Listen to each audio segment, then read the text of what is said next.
Normally when aliens are involved, I consider the film to be science fiction. But the film I'm going to be discussing today really shows the overlapping nature of science fiction and fantasy in a way that enraptured me as a child. It really stuck with me. I'm referring, of course, to the 1996 modern classic, Space Jam.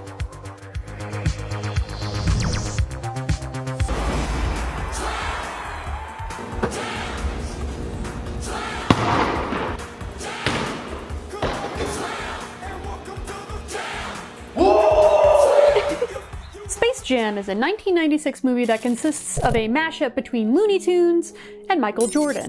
Basketball and cartoons. What's not to like? My qualifications to speak on this movie come from me being something of an expert, I would say. I've unironically liked Space Jam since I was a kid. And since I was also born in 1996, I've never known a time before Space Jam, which makes me more qualified to speak about it, obviously.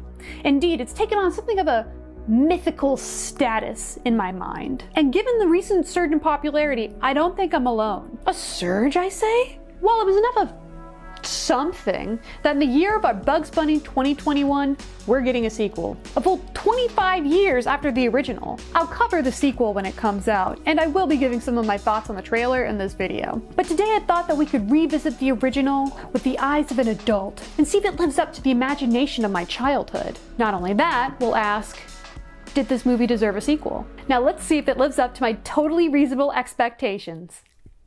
The song that they choose to open the movie with, I Believe I Can Fly, was written specifically for Space Jam and ended up winning R. Kelly a Grammy.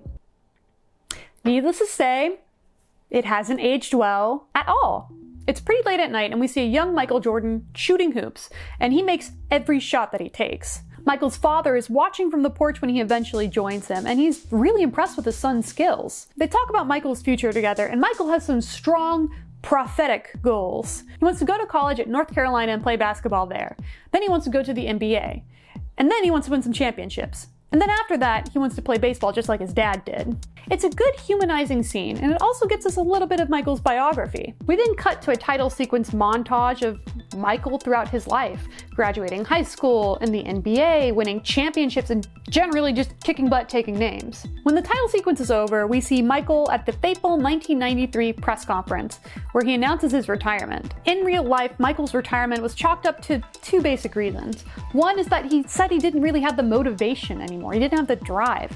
By this point, he and his team had won 3 championships in a row. And the second, more subtle reason is that Michael Jordan's father was murdered in a botched robbery 3 months before this press conference.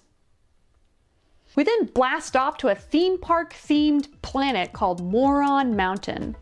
The CGI in this sequence is painful and dates the movie a lot. It's almost a relief on the eyes when we transition to hand-drawn 2D animation, which is held up surprisingly well. And it's no wonder why. There were literally hundreds of animators working on this movie. But it seems things are not going super well on Moron Mountain, as Mr. Swackhammer, a Danny DeVito big boss type villain, vents to his little henchmen. So up until I did research for this movie, I knew these tiny little guys as the Monstars.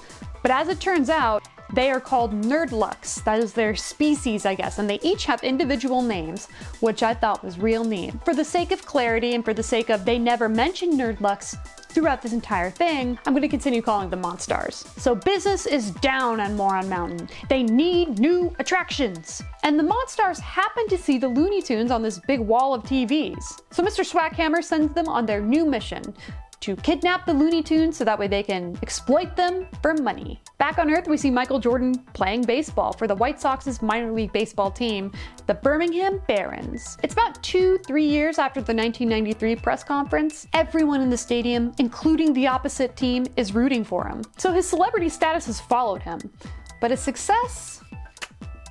Not so much, as he strikes out even with the catcher telling him what to do. In real life, Michael Jordan ended his baseball career with a batting average of .252. And if you also do not watch sports very often, that means that when he gets up to bat, he hits the ball and makes it to base about 25% of the time, which is not great, especially for somebody who is known for being a sports titan. But Michael worked really hard to improve, and there are many, including the batting coach, that believe that he could have been a great baseball player if he had kept playing. It's then that we meet Dan, a publicist whose job is to basically be a professional lackey. His job is to make sure that Michael Jordan stays happy at the Birmingham Barons. His anxious, eager to please, fanboying attitude irritates everyone throughout the movie. Rewatching this as an adult though, I relate to Stan way more than I would care to admit. In him, I see myself on every first day of every job I've ever had trying to make a good impression on my employer. So that wasn't a fun realization rewatching this. Just then a CGI spaceship flies past the stadium, astounding everybody. It goes through the earth and into the world of the Looney Tunes. In the Looney Tune world, we see a classic Bugs Bunny Elmer Fudd runaround, interrupted when the spaceship door crushes Elmer. After a brief exchange, Bugs Bunny thinks that he has outsmarted these admittedly dumb monstars, but he is captured. Back at home, we see Michael interacting with his family and his dog Charles, who is most likely named after Charles Barkley, a fellow NBA star and at the time his best friend. His kids are actually watching a Wile E. Coyote and Roadrunner cartoon when Porky Pig breaks the fourth wall and interrupts it for an emergency union meeting. At the union meeting, the Monstars announce that all of the Looney Tunes are now their prisoners, and none of the Tunes take these itty-bitty guys seriously until they break out their laser guns. But Bugs Bunny manages to talk these dumb little guys into giving them a chance to defend themselves, because it's in the rule book, you see.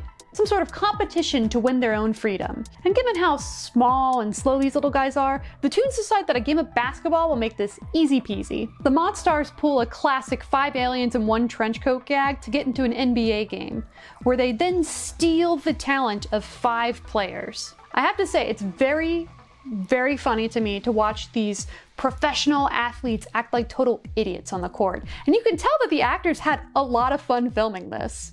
Michael Jordan is watching this buffoonery happen from his hotel room. Stan comes in and delivers a blatant ad placement with just the straightest of faces.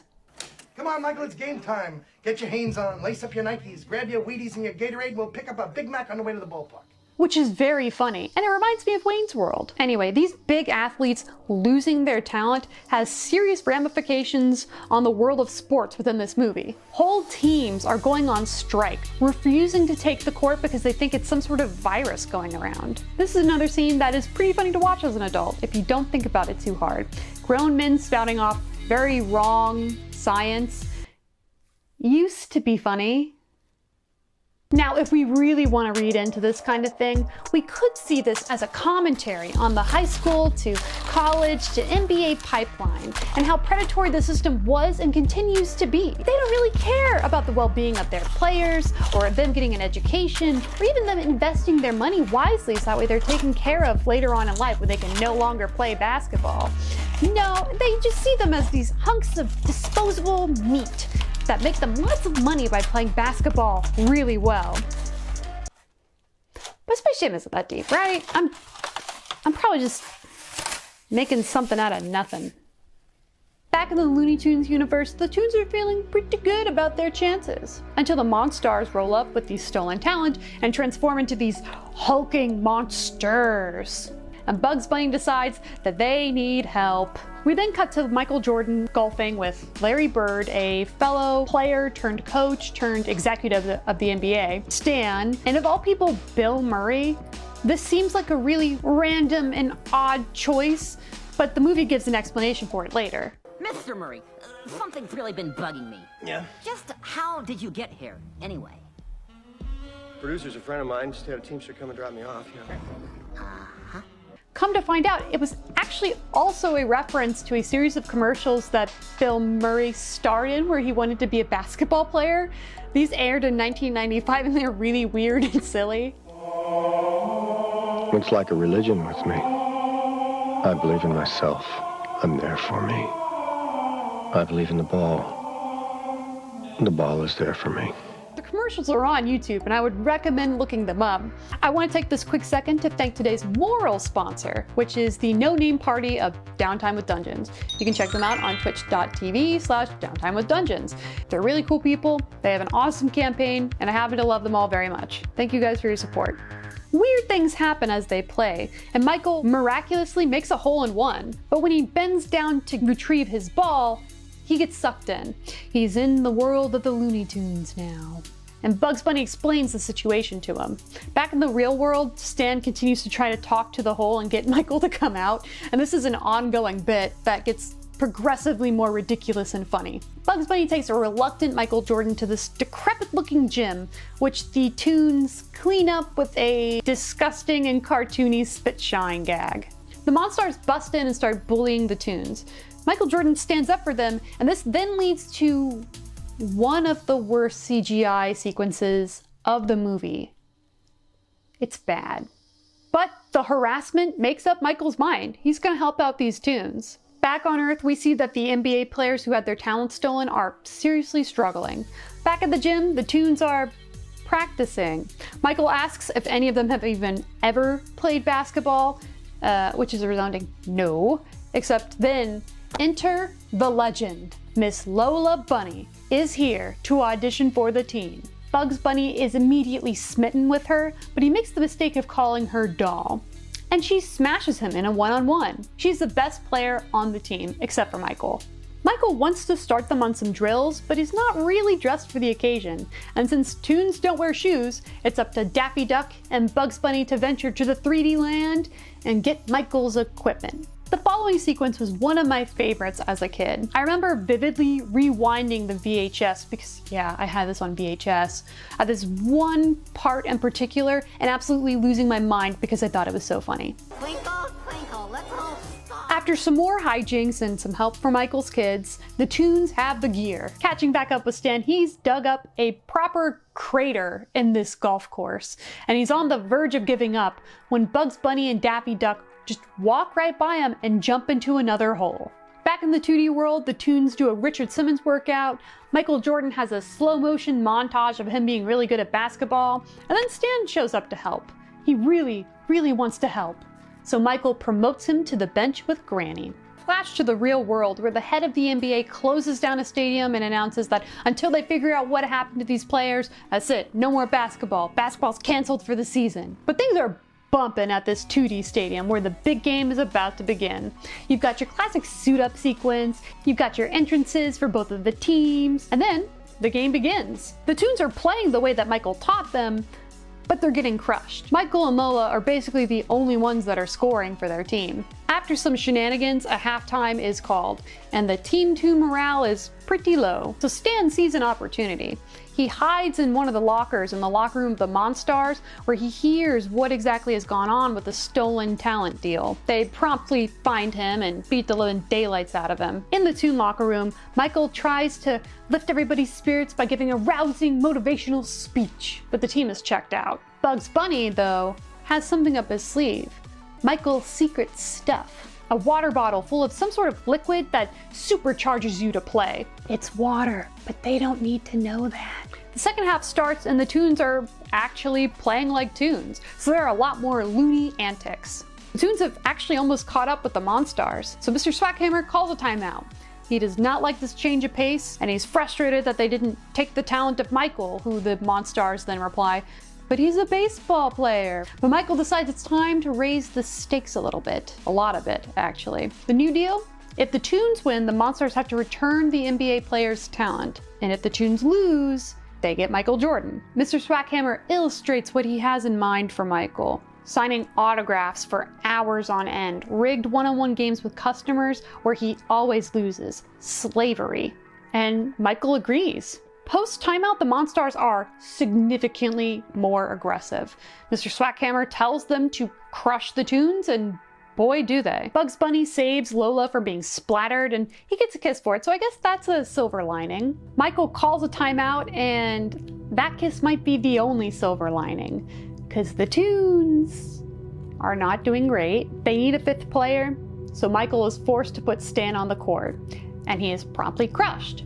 But as he is being flattened, he does manage to score a three-pointer, so it is then followed by the worst CGI scene in the whole movie. But this isn't just a throwaway gag, as Michael questions how Stan could do that, and the Toons inform him that anybody can be cartoony in Looney Tune Land. But things are not looking good. They have 10 seconds left on the clock, and the Toons are down by 1, and they need a fifth player. And to the rescue, Tom Hanks! No, Bill Murray! There's something about these kind-hearted father figure actors from the 90s to early 2000s. Finally, after all of those commercials and throughout most of this movie, Bill Murray can finally live his dream of becoming a basketball player. With seconds on the clock and what could be an advertisement for Nike, Michael Jordan flies through the air to do a dunk and win the game. But the Monstars pull him down. But Michael Jordan channels the tunes and stretches his arm all the way across the court to dunk. And the tunes win the game! Woo! As the tunes celebrate, Mr. Swackhammer is yelling and threatening the Monstars, telling them they're really gonna get it when they get back to Moron Mountain. And Michael Jordan asks the Monstars, why do you take it from this guy? Because he's bigger, they start, and then they realize that they are the bigger ones now. So they strap him to a rocket and send him to the moon. Michael has the Monstars touch this basketball to transfer all of the NBA player talent to it, and now the Monstars are tiny again. So they ask the Looney Tunes if they can stay, because they don't want to go back to Moron Mountain. And the Looney Tunes agree. I like the Monstars joined the Looney Tunes at the end. If you think about it, the Monstars have been pushed around all of their life. They're pushed around by Mr. Swackhammer, even the Looney Tunes bully the crap out of them. So when they do transform into these big bad monsters, this is the first time that they have power ever in their lives. And finally, they have the power to push back on the people who've abused them. So going a little bit deeper, the real protagonists of this movie are the Monstars. They are the ones who are overcoming the most adversity and finally learning how to believe in themselves and the power that they have over their lives. Where'd you come from? Bugs and Lola kiss, and it's time for Michael to return back to Earth so he can make his baseball game. He and Stan make a grand entrance. After an indeterminate amount of time later, all 5 of the NBA players are kind of moping inside this gym, almost like in a support group type setting. When Michael strolls up, gives them a hard time, and then he gives them back their talent. And then, in the final scene of the movie, we see Michael Jordan return to the Chicago Bulls. There's this last little tidbit scene of Bill Murray talking to Larry Bird and being like, I could have had it all. That could have been me. And then the movie ends. Now that I've refreshed your memory on this age-old classic, the question that you came to this video for. Does Space Jam deserve a sequel? Did Space Jam deserve a sequel? How do magnets work? Deserve a sequel? No. And I know what you might be thinking. You might be thinking that my reasoning for this is... What? What do you mean? Lola's not sexy? What? Not my sequel. No way. No, it's not because of that. See, there was a reason that this was all popular, and it has nothing to do with my crop top. To understand why this movie was so popular, we have to go back. We have to go back into 1996.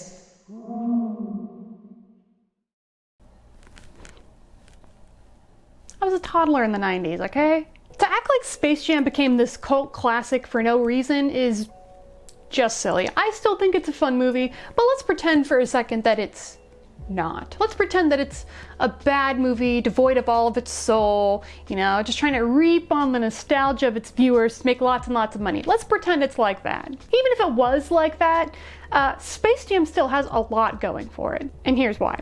Number one, the TV and internet situation in the 90s was very different.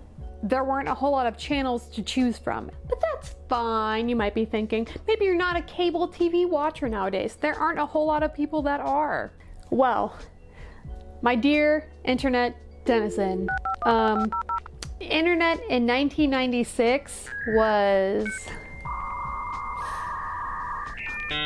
It was bad. It was real bad. Today we can download 1 gigabyte in about 32 seconds. Versus in 1996, when it would have taken 3.5 days, and that's on the brand new 56K modem. You've got mail. Rough. But it's not all that bad because Saturday morning cartoons are a thing. And Looney Tunes were a star of Saturday morning cartoons. So after the golden age of Looney Tunes in the 60s, the late 80s to early 90s saw a revived interest in these cartoons. Why? Well, the first reason was there really weren't a whole lot of cartoons for kids. And the second reason, the more magical reason, television syndication. Wow. And now a moment on syndication. And what the heck does that even mean for television? Why should you care? Well, let me tell you. Syndication basically means that the original network or production company that has the rights to a show or cartoon or whatever sells the rights to air these cartoons or rebroadcast them to someone else. And it's usually a lot cheaper than it is to, say, make up a whole new show or cartoon to fill that time slot. Syndication is also why you see reruns of the same shows over and over again, like Jeopardy, Judge Judy, Wheel of Fortune. These are shows that are cheap to make, cheap to air, and you don't have to have them in order. It's a win-win. So in the 90s, Looney Tunes were well established in the subconscious of the American child, and they were everywhere. Number 3. Another thing that the 90s had? An affinity for sports movies made for kids. The Sandlot, The Mighty Ducks, Rudy, Angels in the Outfield, Rookie of the Year, Cool Runnings. And the interesting thing is that a lot of these movies didn't necessarily have a critically acclaimed box office success, but they found new life when they were released for VHS or aired on TV. I'm sure there are going to be some naysayers that say that the reason sports movies today aren't that popular is because kids today don't want to go outside and they just want to spend all their time on their screens, blah, blah, blah. Sports are still popular amongst kids today, but usually sports movies are the kind that are released straight to DVD or straight to streaming services instead of given the chance inside the box office. And a large portion of that is because of the studios, not the kids themselves. There's an article I had read that compared it to baseball terminology, where instead of having a solid single or double in theaters, these studios want a home run every time, so they don't want to take as much risk. And what makes a home run? Guaranteed money. And what makes guaranteed money? Things that people already know. It's the reason that we see all these prequels, sequels, and remakes. It's because there's a built-in audience and the studios know that people are going to spend money and watch the movie. Damn it, it works. But speaking of sequels, what if I told you that technically Space Jam itself is a sequel? So in 1992, Nike ran a Super Bowl 26 ad featuring Michael Jordan and Bugs Bunny teaming up. And it was so popular that they made another one the following year. Space Jam was the original Space Jam sequel. It's thought that this original commercial was created because of the 1988 success that was Who Framed Roger Rabbit. And these commercials were doing a lot for the popularity of Looney Tunes. You know you've got something successful if McDonald's is making a series of commemorative cups about it. All this is to say that the seeds for Space Jam's success were sown long before its release in theaters. So it's hardly a surprise that it did successful in the box office the way that it did. There were reasons behind it. But let's say you're like me, where you were too young to understand all this context, or you don't really care about sports or whatever. Why is it so popular to people like me? Well, it's fun. There's something special about 2D characters interacting with the real world. It activates a special kind of awe inside my brain. Because usually that's the kind of thing that you only ever see in your imagination when you're playing make-believe or when you're playing with friends. Like, it feels real, but to see it actually happening on screen with like an adult right next to you also witnessing it.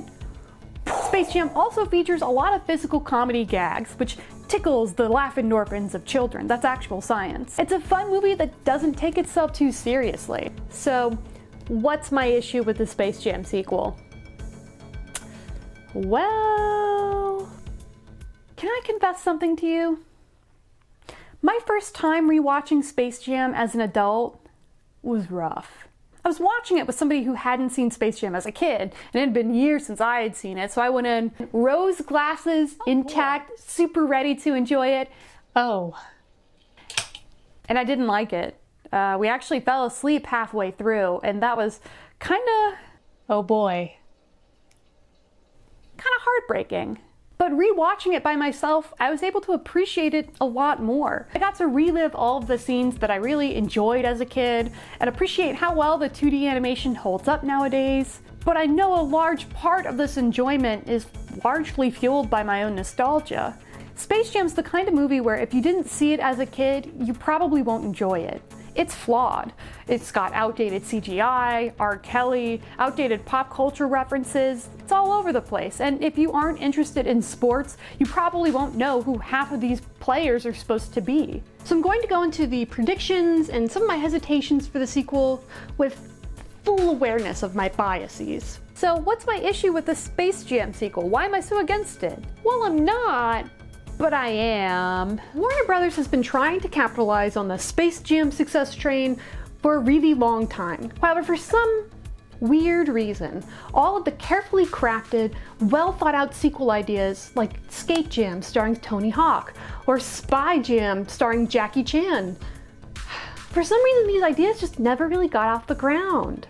But don't worry guys, I'm sure that Warner Brothers has plenty of great reasons to make the sequel. It's the film's 25th anniversary, it would be a great chance to recognize this generation's Michael Jordan, LeBron James. In all seriousness, a sequel would be a good chance to recognize the legacy of LeBron James's teammate, Kobe Bryant. And finally, people have mused about making a Space Jam sequel for literally decades now. But after a year where people have revisited their cherished childhood memories for some sort of sense of comfort, there's finally an audience that would make Space Jam 2 make sense. And those are all the very wholesome and thoughtful reasons that I'm sure Warner Brothers has taken into account when crafting this sequel. Am I really gonna defile this grave for money? Of course I am! Yeah, no, Warner Brothers isn't making this sequel because they feel wistful. There's really only one reason that they are making it. And let me just say for a second that I want to give myself full permission to enjoy this if I end up liking it. I think that the producer-director combo that they chose or landed on after some shuffle has some real promise, and I don't know the plot. And any gripes that I have against this movie have nothing to do with the cast or the crew. It takes a lot of work to make a movie. And I can also appreciate that they're trying to make something new for Space Jam, a new legacy with a new villain and a new storyline. I can appreciate all of that. With that being said, however, I already have some reservations about this movie and the previews are not making me super hopeful. It seems to me that Warner Brothers has a fundamental misunderstanding about what Space Jam is and why the heck Space Jam was so popular in the first place. For one, the trailer makes this already look like Warner Brothers just slapping their big collection of properties in everybody's faces. I don't like that and I don't want it. This is the second time, I think in the last 5 years, that the corpse of the Iron Giant has been, teased and advertised just to make people interested in watching one of their movies. Stop it. Get some help. It doesn't add anything to the story, and I don't like it because it feels like they're weaponizing people's nostalgia against them, like reeling them in, like the suckers that they know they are. And what's funny is just how antithetical this sequel is shaping up to be in comparison to the original. The original Space Jam pokes fun at studio greed like a lot. The serververse concept as a whole feels like just one giant ad for whatever streaming service Warner Brothers wants to come out with. Hello? Warner Brothers already had a streaming service? And it failed hilariously? So now they're banking all of their promise on HBO Now? Well, I guess they could do worse than HBO Now, right? Wait, what about my car warranty? So yeah, overall, I'm not really looking forward to the sequel. The flip-flopping between 2D animation and live action and 3D animation is a choice. The CGI, from what I've seen in the trailers, could really go either way, but I'm not super hopeful about it. I think the plot of the sequel is overall going to be a lot weaker than the originals, and that's saying something, because Space Jam was not special in that regard. It was pretty basic and straightforward plot-wise. And I'll touch on this when I do the video for A New Legacy, assuming that I am correct in my prediction, but I have a strong feeling it's going to come down to a passive protagonist versus an active protagonist, and I think that's going to be a major problem with A New Legacy. But I'm gonna go into this movie with high hopes, mediocre hopes, and very low expectations. But if making this video has really taught me anything, it's that sometimes you can acknowledge a movie's flaws and still revel and that nostalgia. Did you like some of the things that I said in this video? Go ahead and let me know in the comments below. Give this a like, do the subscribe, give me your money, yada yada yada. My name is Kyrie, and until next time, live well and stay loony.